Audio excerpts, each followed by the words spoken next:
Hello les comètes, j'espère que vous allez bien, j'espère que vous avez passé une bonne rentrée pour les personnes qui ont repris les cours et j'espère que pour les personnes qui ont changé d'école ou changé d'établissement, tout se passe bien en ce moment. Comme vous avez pu le voir dans le titre, aujourd'hui on va attaquer un sujet qui est assez sensible et qui est lié au milieu scolaire et c'est pour ça que je porte mon petit ruban vert parce que c'est la couleur du mouvement, en tout cas de la lutte contre ce mouvement, à savoir le harcèlement scolaire. Avant que la vidéo ne commence, n'hésitez pas à liker, à vous abonner et à partager et à activer la cloche de notification pour être au courant de toutes les prochaines vidéos. Alors, pourquoi je voulais faire cette vidéo? Avant tout, je voulais absolument la faire après la rentrée. On aborde une thématique qui est très lourde et je voulais éviter de vous démoraliser avant de reprendre les cours. C'est un sujet très important dont je trouve la prévention encore timide malheureusement, mis à part la période autour de la journée internationale de la lutte contre le harcèlement scolaire, qui a lieu le 9 novembre et le 12 septembre, c'est pour toutes les formes de harcèlement. Alors qu'est-ce que le harcèlement? Je vais vous lire la définition. Le harcèlement est un mode de persécution consistant à enchaîner de façon répétée des agissements ou des paroles hostiles afin de démoraliser et d'affaiblir psychologiquement la personne qui en est la victime. Pourquoi, malgré toutes les campagnes publicitaires, toutes les campagnes de sensibilisation, toutes les campagnes de prévention sur le harcèlement scolaire, il sévit encore aujourd'hui? En novembre dernier, à l'occasion de la journée internationale de la lutte contre le harcèlement scolaire, l'Éducation nationale a décidé de lancer une enquête sur 21 700 élèves, allant du CE2 à la terminale, et seulement 17 360, soit 80% des élèves, ont répondu au questionnaire, dont 37% sont des écoliers, donc j'arrondis à l'entier supérieur, ce qui nous fait 6 424 élèves de primaire, 23% au collège, soit 3 993 collégiens, et 40% au lycée, soit 6 944 lycéens. On avait des questions comme la fréquence de choses méchantes dites à leur sujet, le niveau de peur avant d'aller à l'école, et combien de fois avaient-ils demandé de l'aide et s'ils avaient eu des retours favorables à leur requête. Au premier coup d'œil, les taux de réponse positive à ces questions ne semblent pas alarmants.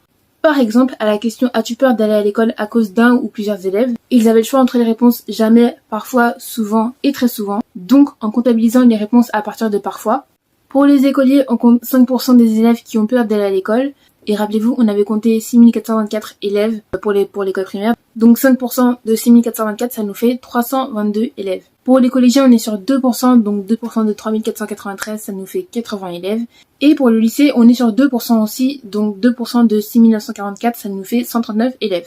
À tous les niveaux confondus, donc de la primaire à la terminale, on a 5% des élèves, soit 868 élèves, qui déclaraient ne pas avoir d'amis dans leur établissement. Ensuite, on avait une partie sur les atteintes subies en milieu scolaire. Ils ont nommé les atteintes tout ce qui va concerner la propagation de rumeurs, la fréquence des bousculades s'il y a, et une catégorie qui est réservée au collège-lycée. Donc ça va être les insultes et les moqueries liées au physique, aux origines, aux croyances et à l'orientation sexuelle. Donc en primaire, on a 17% des élèves, soit 1093 élèves, qui déclarent qu'un ou plusieurs de leurs camarades auraient propagé des choses fausses ou dit des choses méchantes sur eux. Et 12%, soit 771 élèves, déclarent qu'un ou plusieurs de leurs camarades leur auraient fait du mal exprès, donc soit en les bousculant, soit en leur lançant des objets. Au collège, 11%, soit 280 élèves, déclarent qu'un ou plusieurs de leurs camarades les auraient bousculés volontairement, et 3% au lycée, soit 209 lycéens. Là encore, si ça ne vous choque pas, prenez bien en compte que l'enquête n'a récolté que 17 360 réponses, et qu'à l'époque, la France comptait 11 997 900 élèves. Donc je pense qu'ils ont dû arrondir à la centaine près, mais ça ne représente que 0,14% des élèves qui ont pu être interrogés. Et encore, ça ne représente seulement que le pourcentage d'élèves qui ont osé parler. Je trouve que ce questionnaire, c'est vraiment une bonne initiative de la part de l'Éducation nationale, mais encore faut-il qu'il y ait des actions derrière. Par exemple, je sais que dans mon ancien lycée, ils avaient fait une sorte de groupe de parole autour du harcèlement scolaire, dans lesquels les victimes pouvaient venir se livrer, et il me semble qu'il y avait des psychologues, je suis pas sûre. J'aurais vraiment voulu y participer pour voir comment ça se passait. Alors une des questions les plus importantes de cette vidéo, c'est comment identifier le harcèlement scolaire. Mais tout extrême a une amorce et c'est souvent la source de ces situations qui est plus difficile à cerner. Alors ça commence toujours par de très petites attaques, par exemple des simples remarques faites devant un groupe, ou une légère bousculade ou un coup qui semble anodin. Je saurais pas trop comment vous l'expliquer, mais en général, on a un pressentiment dans ce genre de situation. Et c'est très souvent en observant la réaction de la personne qui reçoit le coup, l'insulte ou la vanne. Après, on a aussi des personnes qui savent très bien masquer leurs mots, donc du coup, c'est d'autant plus difficile de leur venir en aide, surtout quand elles-mêmes défendent leur agresseur par peur de représailles. Je sais plus trop où j'avais lu ça, je vais essayer de vous retrouver la source, mais apparemment c'était un des mécanismes d'autodéfense pour éviter que la situation ne s'empire. Il y a aussi l'isolation, ça c'est assez répandu.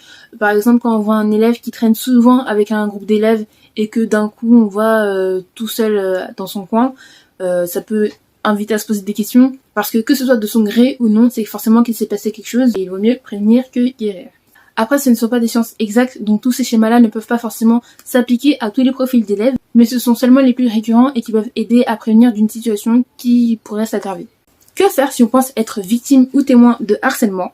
La parole. Si tu penses être victime de harcèlement, je t'invite à en parler avec un adulte ou une personne de confiance autour de toi. Je sais que ça peut être gênant, compliqué ou délicat d'aborder ce genre de sujet parce que tu as peur de passer pour quelqu'un de faible ou même d'embêter les autres avec nos problèmes. Alors premièrement, laisse-moi te dire que tu n'es pas faible et que tu n'es pas non plus une source d'ennui pour tes proches. Le harcèlement que tu vis n'est pas de ta faute, il t'est tombé dessus contre ton gré et tu as le droit de demander de l'aide.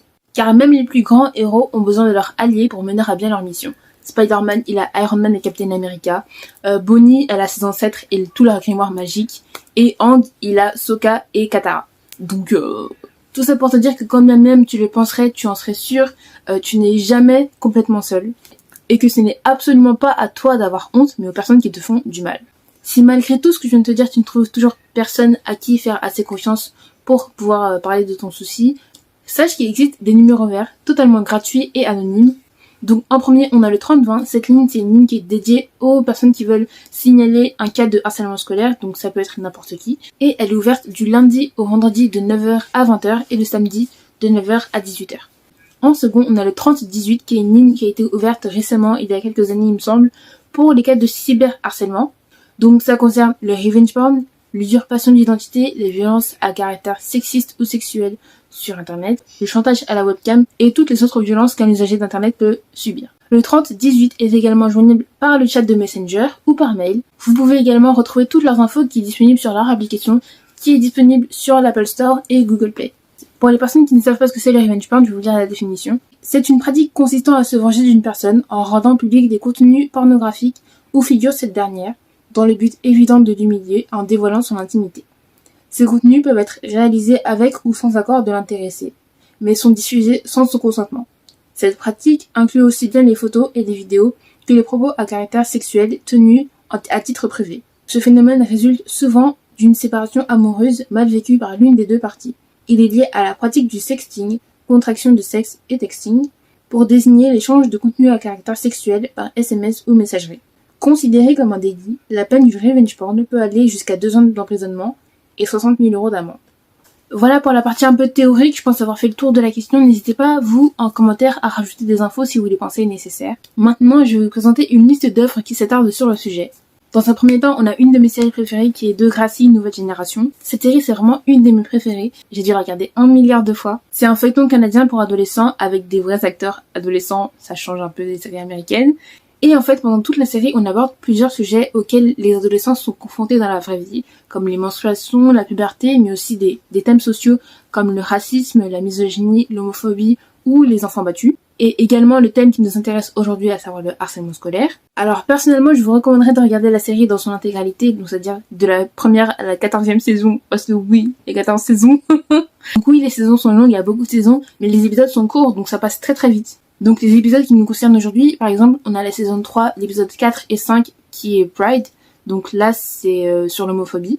Ensuite, on a la saison 4 dans son intégralité qui va parler du harcèlement scolaire, mais sur plusieurs formes, donc c'est encore plus intéressant. La seconde série dont je vais vous parler, c'est 13 Reasons Why, qui est inspirée du livre éponyme. Spoiler alert, si vous n'avez pas vu la série ou lu le livre, je vous conseille de passer à l'œuvre suivante. Donc dans cette série, on va suivre Clay, qui est un lycéen qui vient de perdre une de ses amies très chères qui s'est malheureusement ôté la vie. Et en fait, quelques jours après la mort de son amie, il reçoit une boîte avec 7 cassettes, donc chacune à 2 faces. Et en fait, sur chacune des cassettes, il y a un enregistrement. Et dans chacun des enregistrements, Anna Baker, qui était son amie, décrit chacune des raisons qui lui ont poussé à commettre l'irréparable. Faites attention à vous parce que cette série aborde des thèmes très sensibles comme le V, la M, si vous voyez ce que je veux dire, la M.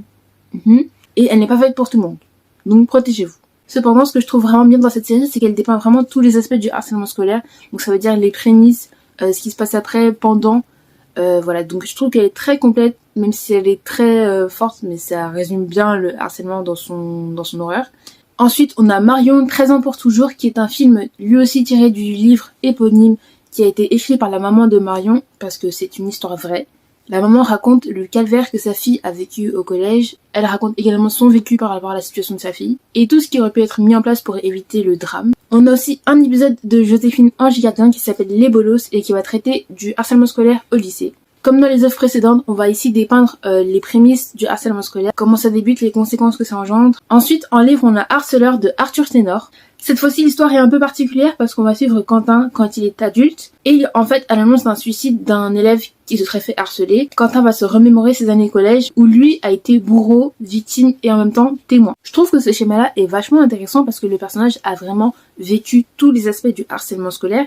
Et donc pour la lutte contre le harcèlement scolaire, c'est vachement plus enrichissant d'avoir le point de vue d'un bourreau par exemple. Qu'est-ce qui pourrait le pousser à avoir ces actions-là? En tant que témoin ou protecteur, qu'est-ce qui pourrait le pousser à agir pour défendre la personne qui est victime de harcèlement? Donc je trouve que ce schéma-là est vachement intéressant. Et pour finir, je vais vous parler d'une histoire que j'ai écrite qui est Heaven Heart, qui est une histoire qui parle du harcèlement scolaire. On va suivre Maona qui, après un drame familial, va retourner au lycée et va voir sa vie un peu basculer. Je ne vous en dis pas plus pour le moment, je vous invite à aller lire l'histoire sur Wattpad et n'hésitez pas à me faire des retours si jamais vous en avez. Voilà pour cette vidéo mes comètes, j'espère être allée assez en profondeur pour vous y intéresser et vous y sensibiliser. N'hésitez pas à en parler autour de vous et sachez que la meilleure arme face à ce fléau c'est la parole. Bien évidemment que vous retrouverez toutes les infos, toutes les sources dans la barre d'infos et je vous invite à y jeter un coup d'œil même si vous pensez ne pas être concerné, ça peut toujours servir à quelqu'un. Voilà les comètes, j'espère que cette vidéo vous a pu vous éclairer sur certains points du harcèlement scolaire. Et on se retrouve dans 2 semaines pour la prochaine vidéo. Je vous fais plein de gros bisous, prenez soin de vous. Bisous.